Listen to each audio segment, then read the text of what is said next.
प्यारे बच्चों, मैं आशा करता हूँ कि आप लोग नोट्स बनाने के साथ साथ उस मैटर को याद भी कर रहे होंगे।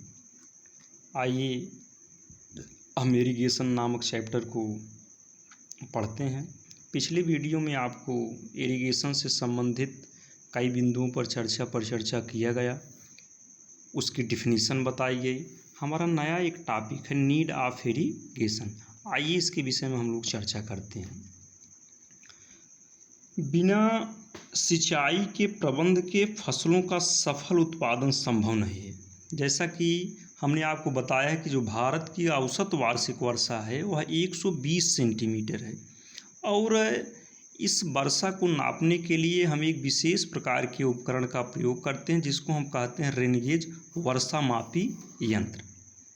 ठीक, अब जिन स्थानों पर 50 से लेकर के 125 सेंटीमीटर वार्षिक वर्षा हो रही है, उन स्थानों पर भी यदि सिंचाई के प्रबंध का अभाव रहा तो सफल उत्पादन अनिश्चित ही रहता है। और एक आंकड़े के अनुसार मैं आपको बताना चाहता हूँ कि यहाँ पर उत्पादन लगभग 25 से 30% आपका डिक्रीज भी हो सकता है, घट सकता है। और मैं अपने प्रदेश की बात करूं तो यहाँ पर जो वर्षा का समय है वह 15 जून से ही प्रारंभ हो जाता है, लेकिन विडंबना देखिए कि किसी वर्ष तो ऐसी स्थिति आती है कि 15 जुलाई तक भूमि पर पानी की एक बूंद तक नहीं पड़ती है। और इसी प्रकार कभी तो वर्षा 15 अक्टूबर के बाद तक होती है, और किसी वर्ष यह वर्षा आपकी 15 सितंबर से पूर्व ही समाप्त हो जाती है। इस वर्ष आप लोगों ने देखा कि आपकी हाफ ईयरली परीक्षा चल रही थी, और उस समय इतना घनघोर बारिश हुआ कि परीक्षा को टालना भी पड़ा। तो सिंचाई का प्रबंध अगर हम लोग नहीं करेंगे तो फसल का उत्पादन आपका स्वाभाविक है कम होगा, और जिस दृष्टिकोण से हम फसलों को उगा रहे हैं उस दृष्टिकोण में हम सफल नहीं हो पाएंगे। आइए कुछ बिंदुओं पर हम प्रकाश डालते हैं कि पानी की आवश्यकता फसलों को क्यों होती है। पहले जो आवश्यकता के विषय में हम आपको बताना चाहते हैं कि जैसे आपकी मिट्टी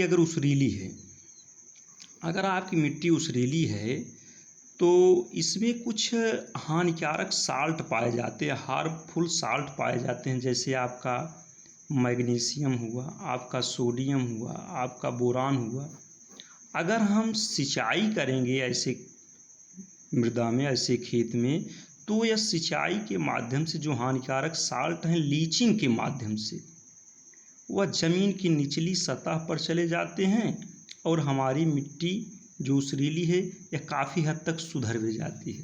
दूसरा हम कारण आपको बताना चाहते हैं, यदि खेत में नमी कम है तो फसल बोने से पूर्व भूमि की तैयारी के लिए सिंचाई की आवश्यकता पड़ती है।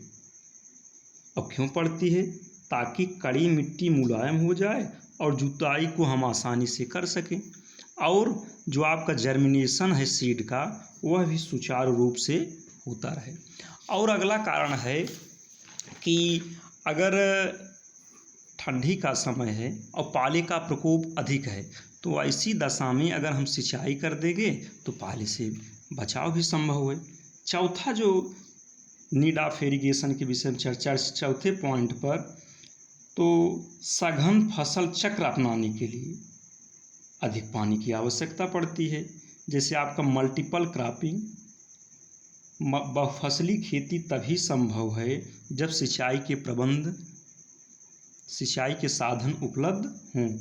अब ये मल्टीपल क्रॉपिंग का मतलब होता है मृदा की उर्वरता को नष्ट किए बिना साल भर में किसी खेत में 2 या 2 से अधिक फसलों को लेना। यह चीज़ तभी संभव है जब सिंचाई के संसाधन पर्याप्त मात्रा में उपलब्ध रहेंगे तब।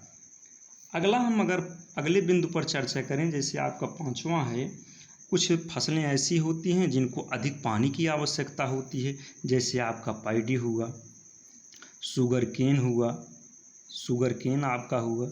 इसके अलावा आपका जैसे बरसीम हुआ। इसके अलावा जैसे हम चर्चा करें पोटैटो।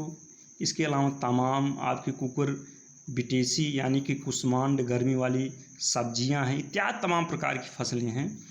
अगर हम सिंचाई के संसाधन पर्याप्त मात्रा में उपलब्ध नहीं कराएंगे तो उत्पादन हमारा स्वाभाविक है वह डिक्रीज हो जाएगा।